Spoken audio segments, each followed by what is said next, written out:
समय से पहले ही हमें रिजल्ट पता लग रहा है। ये पहली बार ऐसा हो रहा है।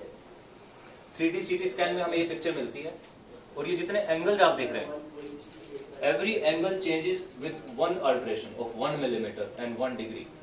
तो मुझे इंफॉर्मेशन पहले से ही मिल रही है कि जब हम ये एक एंगल चेंज करेंगे तो मेरा कितना परफॉर्मेंस अच्छा आएगा, मेरा इम्प्लांट कैसा लगेगा ड्यूरिंग सर्जरी। मुझे कोई चेंज करना है तो मैं अभी भी कर सकता हूं और ड्यूरिंग सर्जरी भी कर सकता हूं। So this is the best part, ये सॉफ्टवेयर जो इन्होंने बनाया है। Similarly in coming months we are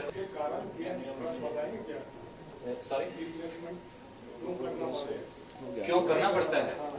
देखिए सर, एजिंग पॉपुलेशन है, जैसे जैसे एज बढ़ेगी बॉडी में डिजेनरेशन होगा, चाहे वो आपका लेंस चेंज होना है या आपके स्टेंट डलने हैं या नी रिप्लेसमेंट होना है या प्रोस्टेट सर्जरी होनी है, these are all part of ageing. धीरे धीरे इंडिया में जो रेशो है एजिंग पॉपुलेशन, सब देखो गांव में तो वैसे भी लोग ज्यादा एक्टिव रहते हैं, बट हेल्दी लाइफस्टाइल रखेंगे और सबसे अच्छी बात है रादर गांव की बजाय मैं तो शहर वाले। And I thank my hospital C K Birla hospital for giving me the responsibility of leading the robotic programme. दोस्तों, जैसे आपका एक जॉब है, एक ड्यूटी है टुवर्ड्स द पब्लिक कि आप इंफॉर्मेशन को गैदर करते हैं, पब्लिक के साथ शेयर करते हैं, बहुत बड़ी जिम्मेवारी है, बहुत बड़ी रिस्पॉन्सिबिलिटी है। इसी तरह पब्लिक के लिए हमारी भी एक जिम्मेवारी है कि हेल्थ केयर में हम उनको बेस्ट कैसे दे सकते हैं। हमारा जो, आपने इस तरह की बहुत सारी कॉन्फ्रेंस पहले भी अटेंड की होगी, हर हॉस्पिटल बताता है हमारे पास बेस्ट मशीन है, हमारे पास ये है वो है, बहुत सारी बातें होती हैं, बट एक्चुअली क्या है कि ट्रीटमेंट की फिलॉसफी क्या है। हम पेशेंट का जो ट्रीटमेंट करते हैं, जो इलाज करते हैं, हमारे पास पेशेंट तकलीफ में आता है, हमारी फिलॉसफी क्या है काम करने की, हम पेशेंट को बेस्ट कैसे दे सकते हैं। एक सर्जन और एक जो हेल्थ केयर टीम है वो हमेशा यही सोचती रहती है कि इससे बेस्ट कैसे करें, not in terms of business, not in terms of number of patients, but in terms of comfort to the patient. जैसे अमित ने बताया अभी कि नी रिप्लेसमेंट 2.5 लाख सर्जरीज होती हैं हर साल इंडिया में, लेकिन इससे भी ज्यादा नंबर्स ऐसे पेशेंट्स का है जो सर्जरी नहीं कराना चाहते या सर्जरी नहीं करा पा रहे। हमें उस एंगल से सोचना है कि हमारे यहाँ बेस्ट डॉक्टर्स हैं, बेस्ट फैसिलिटीज हैं।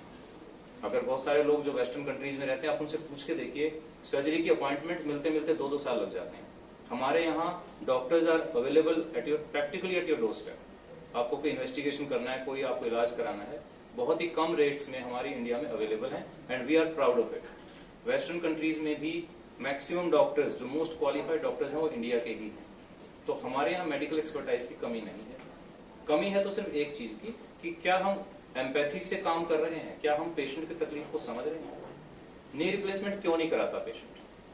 सबसे पहला डर उसका होता है कि सर्जरी के बाद दर्द होगा, बहुत ज्यादा पेन होता है, बहुत लंबी फिजियोथेरेपी चलती है, पेशेंट फैमिली के ऊपर डिपेंडेंट हो जाता है, पेशेंट को इन्फेक्शन का डर है, और पेशेंट को ये लगता है कि कहीं मैं पहले से भी खराब ना हो जाए। बड़ी कॉमन सी बात मैं आपसे शेयर कर रहा हूँ, जो हम डेली ओपीडीज में देखते हैं, सुनते हैं, और इन चीजों को काउंटर करने की कोशिश करते हैं।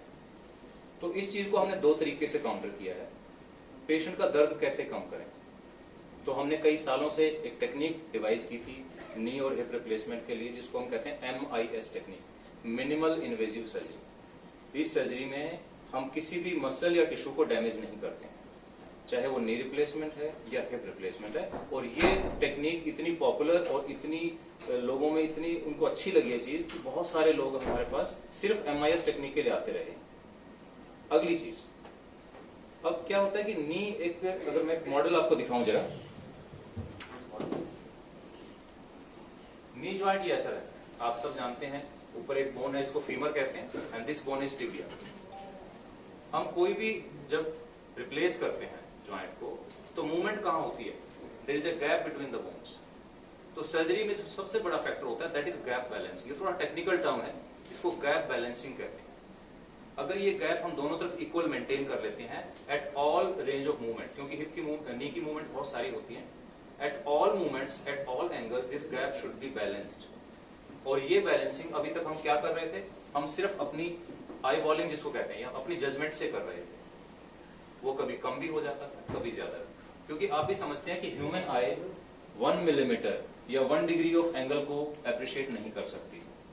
कुछ भी कहिए आप, 1 डिग्री और 1 mm ह्यूमन आई से डिटेक्टेबल नहीं है। और नी की परफॉर्मेंस में 1-1 मिलीमीटर और 1-1 डिग्री का सिग्निफिकेंस है।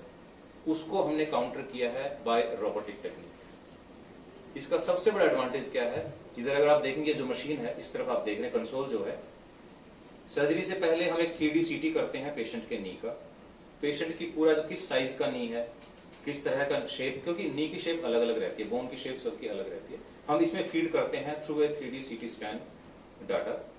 हमारा जो कंप्यूटर है वो हमें सर्जरी से पहले ही बता देता है कि अगर आप इम्प्लांट को इस पर्टिकुलर एंगल पर डालोगे, इस पर्टिकुलर साइज का इम्प्लांट रखोगे, तो पेशेंट की परफॉर्मेंस ऐसी आएगी। This thing was unthinkable before this machine came in. That is one part, that is pre planning. उसके बाद हम सर्जरी की बात करें, आपने मूवमेंट्स देखी है रोबोट की, इसकी ऑलमोस्ट आप देखें वो मूवमेंट्स हैं जो ह्यूमन हैंड से हो ही नहीं सकती। It can move in all directions. तो इसके लिए कि उस जो कंप्यूटर हमें बता रहा है, जो हमारा सॉफ्टवेयर हमें गाइड कर रहा है कि इस एंगल पर डालना चाहिए फॉर बेस्ट परफॉर्मेंस। रिवीजन की बात अभी अमित जी ने की है। रिवीजन यानी कि बार बार ऑपरेशन होना। एल्डरली आदमी 70 साल का आदमी है, अगर आप उसको कोई 10 साल बाद फिर सर्जरी होगी, 10 साल बाद फिर सर्जरी होगी, इट्स पैथेटिक। फैमिली भी थक जाती है, financially emotionally they are drained, they are from orthopedics perspective, and we as a hospital have done something very interesting, which is minimally invasive surgeries with an active orthopedic robot. So Dr. Maichand will cover about this aspect a little bit more. I will just take one quick minute to talk about CK Birla Hospital Group. We have 5 hospitals in the group. The first hospital we started over 50 years back, which was in Calcutta by the name CMRI, and right now in Delhi NCR we have 2 hospitals. One is this in Punjabi Bagh, and one hospital 5-year-old we have in Gurgaon. We also plan to open another 4 to 5 more hospitals in Delhi NCR, and as a group we will focus a lot on patient experience and high quality of clinical care. That is our focus from a hospital perspective. I'll ask Amit to speak about the hospital a little bit more. Myself to throw more light on this technology. I would like to quickly tell you about this unit. So this unit, this is a 90-bedded unit, and we are doing all kind of high-end surgeries here. And we have programs in orthopedics, we have programs in GI surgeries, we have programs in oncology. And our only focus is we want to enhance these programs, not just with technology, but with the right kind of skilled manpower also. Dr. Maichand is leading this program for orthopedics here, and under his leadership we are introducing this robot for this unit. India में I think 2.5 lakhs TKRs होते हैं, and total knee replacement is a complex surgery अभी भी, but over a period of time I think doctors के skills इतने बढ़ गए हैं कि वो सर्जरी का आउटपुट अच्छा परफॉर्म होने लगा था, बट फिर भी उसमें ना देखा जाता था कि रिवीजन की जरूरत पड़ती थी। एंड डॉक्टर माइचंद इस पे ज्यादा बात करेंगे। आई थिंक उस जो गैप्स थे उसको फुलफिल करने के लिए आई थिंक टेक्नोलॉजी अभी आ गई है। So over to doctor Maichand to talk about more on the robot surgery.